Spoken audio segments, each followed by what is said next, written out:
So we're on day 18 of our Shrimad Bhagwatam, little jewels of wisdom. And we've been talking yesterday about Hiranya Kashipu, who took birth as a result of a curse that he got when he was playing the role, let's say, of Jay and Vijay in Vaikunt, and he had insulted the Sanat Kumars, who had cursed both the brothers to be born again on earth for 3 lifetimes as asurs. We already spoke about Hiranyaksha, and yesterday we started the katha of Hiranyakashipu, who after doing a lot of tapasya, he got a vardhan from Brahmadev, and he thought he had been extra smart by asking for the vardhan that nobody that Brahmadev has created could kill him. Nobody could kill him in the day or the night, sky or earth, hands or weapons, inside the house or outside the house. He thought he was too smart, because now he thought nobody can ever kill me. And he became very bold, emboldened by his foolish understanding of the Vardhan. He became more arrogant, more evil and brash.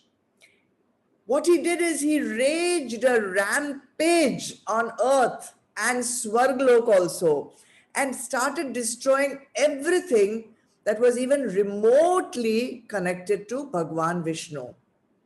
Now, once when Hiranyakashipu was away from his house, Indradev thought that this is a very good opportunity for me to kidnap his wife. His wife's name was Kayadu, because she was pregnant. She was carrying a child, and he thought, Indradev, that let me kidnap this lady and destroy the unborn child, because that child also will be born like another asura, just like Hiranyakashipu.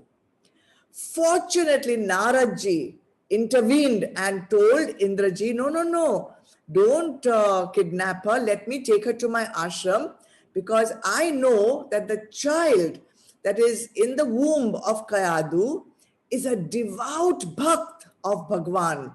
So we don't want to destroy that child. I will give a lot of teachings to Kayadu while she's expecting the child, and those sanskars also will go into the unborn child. So that is what happened, and the very, very pious child was born, and that pious child's name was Prahlad. The meaning of Prahlad is also very beautiful. It is the one who revels in Anand, the one who gives Anand to others. Now this Prahlad, if you go back to the story of Jaya and Vijaya, when the curse was given and they repented, Sanat Kumar had said, I repent giving this curse, but I will also manifest, take an avatar, get reborn on earth, and I will also come when Jaya and Vijaya get reborn. So this Prahlad is actually Sanat Kumar, who has come back to earth to support Bhagwan in giving liberation to Hiranyakashipu. Now, even though Prahlad was the son of an asura, even though he was born as an asur, even though he lived in the same house, palace as an asur, in an entire kingdom which was a kingdom filled with asurs, in that kingdom it was forbidden to worship any Bhagwan. Hiranyakashipu said, I am the Bhagwan here. You worship me. You cannot worship anyone else. Yet, because of the sanskars that were given to him before birth, because he was actually a Sanat Kumarji who was reborn, Prahlad continued to be a devout bhakt of Bhagwan Vishnu. Even though Hiranyakashipu sent him to an Asura Gurukul, where the teachers were all Asurs and children of Asurs only, where it was not like a regular school. They would teach them how to grab people's wealth, how to fight with people, how to dominate people, how to be an asur. That's what they taught. Yet, Prahlad remained established in his love for Bhagwan, established in his faith in Bhagwan. He was unaffected by all his surroundings. And this is what we have to learn from the Katha of Prahlad.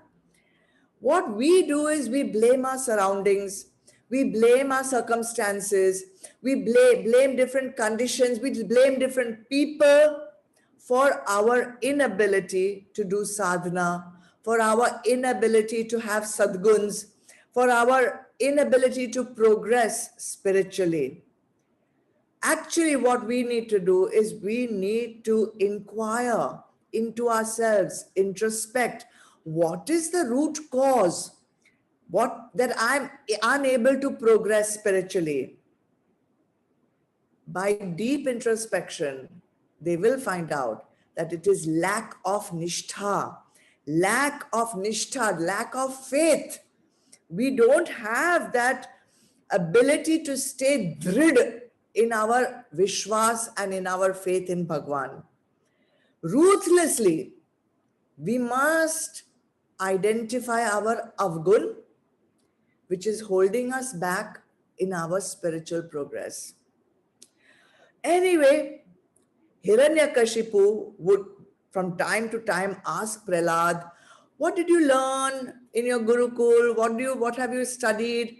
And Prahlad would start talking about 9 forms of bhakti and how Bhagwan is so great. And that used to make Hiranyakashipu mad. He was enraged. He said, what nonsense is this? You are loving the person I hate the most. He's my enemy. And because Prahlad would not shift from being a bhakt and expressing his bhakti, Hiranyakashipu started loathing his son. His hatred and revenge against Bhagwan Vishnu now got transferred onto his own son. So even though he was a father, what he did is he ordered his soldiers to kill his own son. So they tried all kinds of things, all kinds of weapons, all kinds of poisons, all kinds of techniques, occult spirits, everything. But Prahlad just would not die. And this is symbolic. What is it symbolic? When our spiritual faith, Shraddha, turns into spiritual nishtha, nothing can destroy it. Once nishtha needs to be so strong that no matter what anyone does, whatever poisons we ingest from sansar, whatever avguns are thrown at us, whatever weapons are thrown at us of sanshay and doubt and this and that, bas, we are tatas kutast.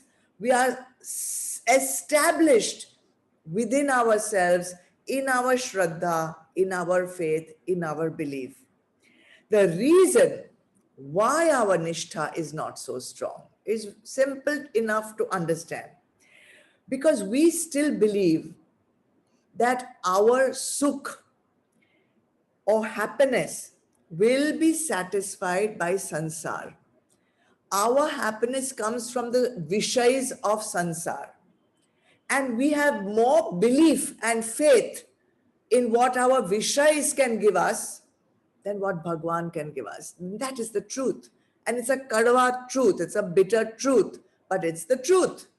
We have more faith in sansar, in the vishayas. And basically, we want only sukh. We don't want the dukh. We want only the sukh.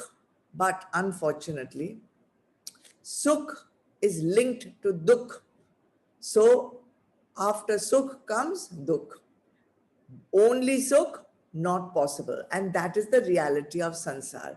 Therefore, our belief, our faith, our vishwas, our shraddha should be more on Bhagwan than on Sansar. And that is the lesson of today's Shrimad Bhagwatam. What happens to Prahlad after this? What happens to Hiranyakashipu? How is Bhagwan going to destroy Hiranyakashipu?